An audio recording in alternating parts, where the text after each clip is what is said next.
And I'm here on the Andrew Burnett Show with Phillip Michael Parsons. How are you doing today? I'm doing fantastic. How are you? I'm doing well, doing well. Tell us a little bit about how you got started in country music. All right. Well, I grew up very religious, and my family, we weren't actually supposed to be listening to anything but Christian music. But my parents, when I was probably, I would say 13 years old, they were like, you know what? You need to start being more responsible and waking up on your own time. So they bought me an alarm clock. Well, it was a really fancy alarm clock, and it played the radio. And my parents didn't know that, but they got me the alarm clock, and it allowed me to pick up one station in my hometown, and it was what was it, 102.9 WKIK, and it was this country station. It was playing mostly like early '90s country. So I grew up, and that was the only station that came in. So when I started listening to stuff other than what I was supposed to be listening to, it was country. So I kind of fell in love with some of the lyrics, and I also found like I could really relate to a lot of the country lyrics just because of my childhood and upbringing. That is awesome. So who would you say was your earliest country influence?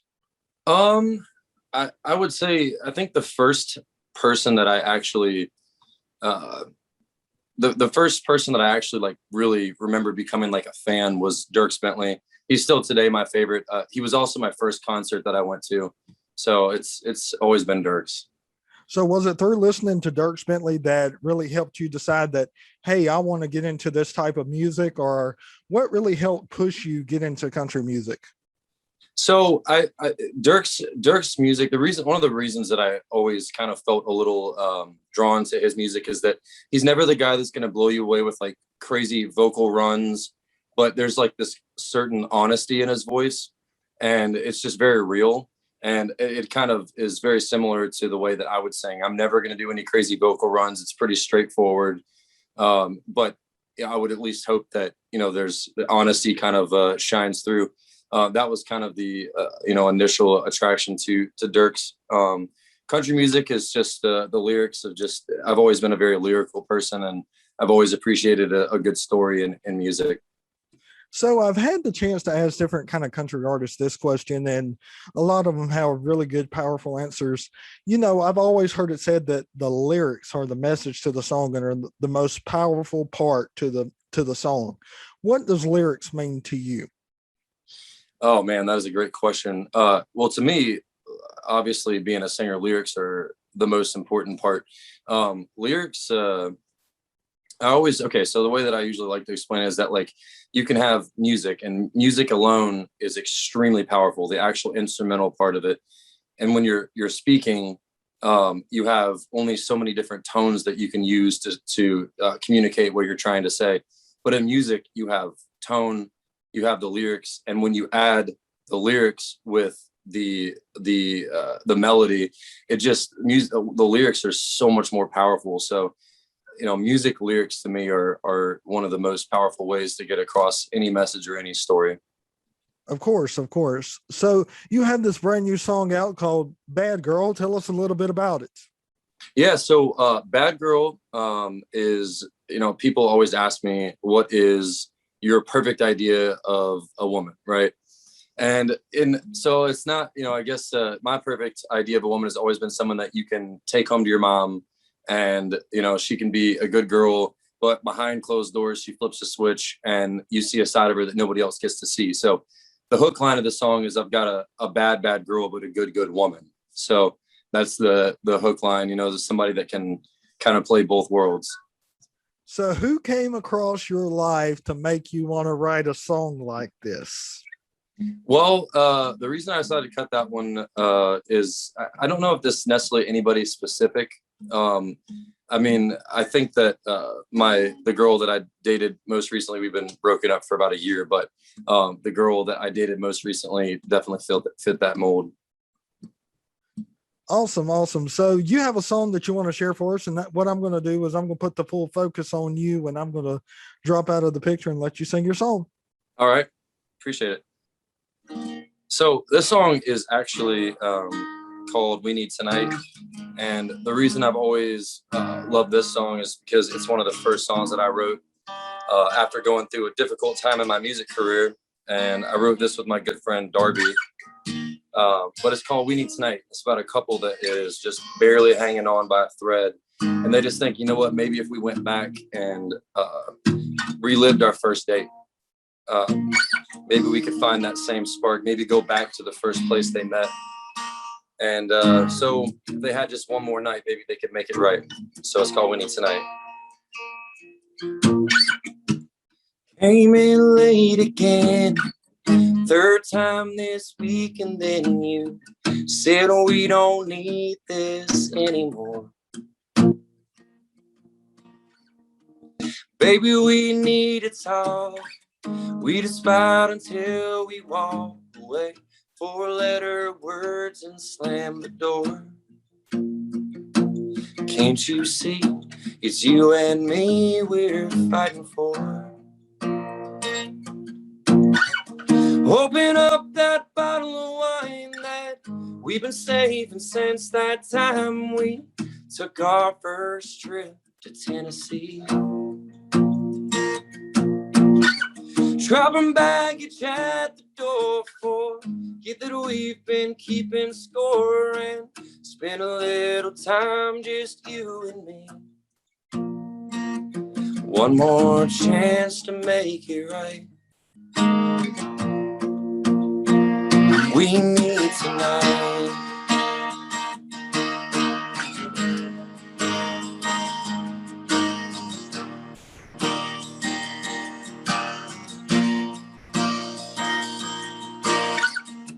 Locking both the door, put on that thing you wore. Reminds me of the night we fell in love.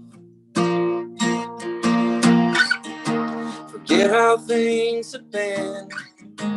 We'll make love and then I'll hold you till the morning sun comes up. And then we'll see, it's you and me we're fighting for. Open up that bottle of wine that we've been saving since that time we took our first trip to Tennessee. Dropping baggage at the door for you that we've been keeping score, and spend a little time just you and me. One more chance to make it right. We need tonight. We need tonight.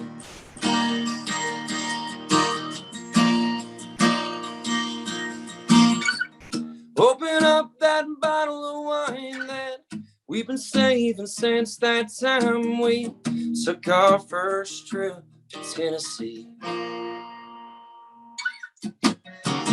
Dropping baggage at the door for you that we've been keeping score, and spend a little time just you and me. One more chance to make it right. We need tonight. We need tonight.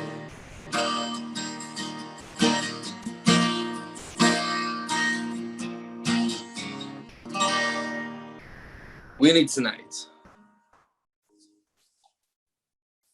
Awesome job, my friend. Awesome song. So tell us a little bit about how that song came about. Yeah, so I had never been a part of or written a song that was a little bit more on the vulnerable side. And I was most definitely going through a time period where I was feeling emotions definitely towards that. I had recently separated from a management company that had previously been just about everything to me in my music career. Good friends, and I was at a point where I wasn't really sure what direction my music was headed. So I was kind of in a point where I was a little bit deep in my feelings. So I was like, you know what, I need to write something that's a little bit more vulnerable, and not just, some of the bad girl type stuff that, just shows my life in full control and all that stuff. So That was kind of the vibe behind it. And I wanted to write it with my friend Darby, who is a phenomenal writer, and she's great with that type of music. So that was kind of the the place that I was in when I wrote it. But like I said earlier, it's just about a couple that's just hanging on by a thread and thinking that, like, maybe if we just get one more chance, we might be able to make things right. That is awesome. That is awesome. So, if a fan was to spot you while you're not singing country music, what would they find you doing? Whoa. Somebody asked me this question the other day, and I was so stumped because I spend literally every waking second doing something to further my career. Even since COVID, it's been a lot of doing things to continue making money outside of music, just to keep my band intact and to make sure that they're still making their salaries. But I would say maybe the golf course. I love some golf. And then usually not in the past year because of COVID, but you also might find me on a cruise somewhere. But I spend a ton of time with my family when I can. I've got 9 siblings, and yeah, you'll probably find me either golfing, on a vacation, or hanging out with my family. Well, man, I'll tell you what, we have had such a great time with you. Tell our listeners and viewers how they can find out more about Phillip Michael Parsons. Yeah, so I'll make it easy. It's Phillip Michael Parsons on all platforms, whether it's Instagram, Facebook, TikTok, Twitter. Phillip Michael Parsons. It's Phillip with 2 L's, middle name Michael, and last name Parsons. And that's the best way to find me. You can also check out my website, which has my full tour schedule at pmparsons.com. Well, I'll tell you what, man, you're welcome back anytime. Thank you so much for coming on the Andrew Burnett Show. Andrew, thank you so much for having me. I really do appreciate it. We had a good time, man. You're welcome back anytime. Thank you. Bye. Bye.